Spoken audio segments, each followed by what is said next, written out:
Sorting Out the Teen Brain with your host, Maritza Guerrero. Mark Twain once said, "When a boy turns 13, seal him in a barrel and feed him through a knothole. When he turns 16, plug up the knothole." Twain's words reflect the feelings of many teachers who are scratching their heads over the behavior of teens in their classrooms, who are frequently moody, abrasive, and seemingly lacking in impulse control. Teachers graduate with knowledge that they can't wait to share with a class of eager, aspiring students. Then, when they actually enter a classroom, they are confronted with behaviors that challenge the creation of the quality learning environment they envisioned. If a teacher is to be successful, there comes a time when he must combine knowledge with the art of teaching, pedagogy, and create a nurturing classroom environment that is conducive to teaching. A clarion voice in the field of education today is William Glasser. Dr. Glasser says in his book, The Quality School Teacher, that the first condition of quality schoolwork is a nurturing relationship between the teacher and the student. Students will work hard for a teacher that they believe cares for them. The resulting creation of a cooperative learning environment between teacher and student is an essential component of a child's intellectual, academic, and social development. The reasons are explained in recent studies of the human brain. Modern brain research. In this section, we proceed with a degree of caution. While modern neuroimaging techniques have made great progress in allowing neuroscientists to map the human brain, there is still much to be learned. As Dr. Duke Sampson, chairman of the Department of Neurosurgery at the University of Texas, says, the correlations between anatomical location and higher cognitive function are at best speculative and at worst more faddish than men's and women's fashions. In other words, many of the popular theories regarding brain function are a mixture of science and enlightened speculation. There are 4 observations regarding the brain, pertinent to our understanding of teenagers, upon which most experts do appear to be in general agreement. The first observation regards the prefrontal cortex, the PFC. That is located just behind the forehead. It is in charge of the executive functions of the brain. Since reasoning, critical thinking, judgment, planning, and impulse control are supervised here, teachers need to keep this area of the brain engaged. Secondly, when a student is subjected to stress, criticism, or ridicule, the PFC hands the situation over to more primitive areas of the brain, such as the amygdala, which regulates fight, flight, or freeze behaviors. It is called the amygdala hijack. When the amygdala takes control, the student becomes confrontational, emotional, sarcastic, or withdrawn. Effective teachers help eliminate threat and fear in the classroom by developing nurturing, trusting relationships with their kids. If students feel like a teacher is an advocate and cares about them, they will not feel threatened, even when the teacher must correct mistakes they have made. The third observation is that the PFC does not completely develop until around age 25.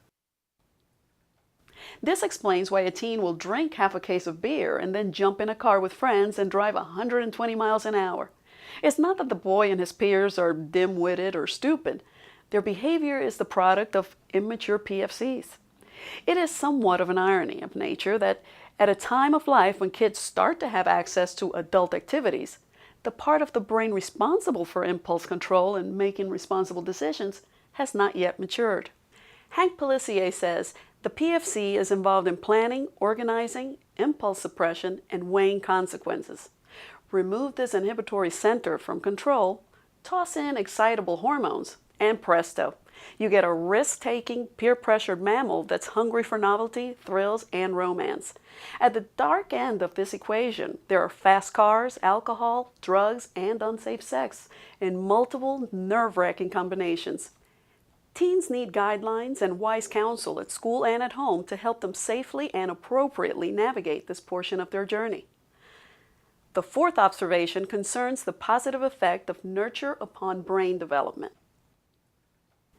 Since the mid-1990s, researchers have known that the growth of the human brain is affected by a child's environment. The brain's primary hardware components, the neuron cells and the synapses that connect them, experience 2 periods of intense brain wiring and development. The first period is between birth and age 3, and the second period is just prior to adolescence. Following each of these stages, the growth surge is followed by a pruning process that amounts to a use it or lose it strategy. Areas of the brain that are subjected to frequent use will continue to grow and develop, while those synapses that are infrequently used will atrophy and die. Neurobiologists contend that if a child is treated with kindness and unconditional love during these two periods of synaptic growth, chances are that the child will tend toward becoming an empathetic, loving adult. On the other hand, if a child is subjected to a great deal of stress or cruel behavior during these two growth periods, then the defense mechanisms of the brain will be stimulated, and the child may spend the rest of her life exhibiting defensive, hostile behaviors towards those around her. The positive impact of nurture and stimulating specific neuron development continues throughout a person's lifetime. The manner in which a teacher reacts to a teen's unpredictable, moody behavior will have an impact on the neurons that teen is most likely to access and develop in response to external stimuli. A caring, empathetic teacher can help determine whether a student embraces the world with hostility or with joy. Because the PFC is responsible for strategizing and planning, it is important for teachers to embrace the opportunity to help students mentally picture a positive future. The vast majority of teen depression, suicide, and acts of rage, school shootings, etc., are experienced by young people whose brains have not yet matured to the point where they can confront adversity and still envision a better future for themselves. So they act impulsively in response to personal tragedies that, in the long run, are temporary and minor. When kids see a tough situation as being permanent or intolerable, they need to be assured by caring adults that things will get better. As Dr. Jess Shatkin at the New York University of Child Study Center says, this is where you have to try and modulate the impulsiveness. Give empathy, but constantly reinforce adult perspective. Implications for the classroom. The new brain research underlines the critical importance of a nurturing classroom environment in allowing students' brains to function at optimal capacity. And the research results are confirmed on an everyday basis by the experiences of caring teachers who strive to create a nurturing educational climate. They are the educators who enjoy the greatest success in the classroom. A middle school principal talks about such a teacher. Last year, I had a new teacher come to work at our school as an 8th grade reading teacher, working with regular classes. I loved going into her classroom. You could not see any wall space in her room. Virtually every square inch was covered by her students' papers, things that they were proud of and wanted to be seen. She used music and storytelling in her classes, and whenever a student was feeling down or depressed, she would invite that child to stand up and to receive an ovation from the rest of the class. She really loved and cared for her students. She affirmed them and acted as their advocate, and it made a tremendous difference in their lives. At the end of the school year, her students had a much better pass-fail ratio than did students in other 8th grade regular reading classes. Her students also posted much higher on the state-mandated testing scores. She did such a wonderful job that the other teachers voted her Teacher of the Year for our school. Her intentional efforts to love and affirm her students paid huge dividends in ensuring their success in school. In teacher workshops, the art group frequently asks participants to close their eyes for a few moments and to think of adjectives that describe their favorite teacher from their own days as students. In most instances, they come up with adjectives such as caring, warm, supportive, loving, and encouraging. The teachers who taught us the multiplication tables or how to conjugate a verb are not the ones who stand out in our memories. Almost always, the teachers who registered the most positive impact upon our lives are those who not only provided a rigorous program of study, but equally important, also conveyed the message that they cared about us. Creating a warm social-emotional environment and caring relationships with students are not simply nice things for a teacher to do. They are absolute imperatives in order for students to process and apply the knowledge offered within the classroom setting. Here are some things to think about when sorting out the teen brain. Successful teaching combines knowledge of the curriculum with the art of teaching, pedagogy. It also requires a nurturing classroom environment that is conducive to teaching.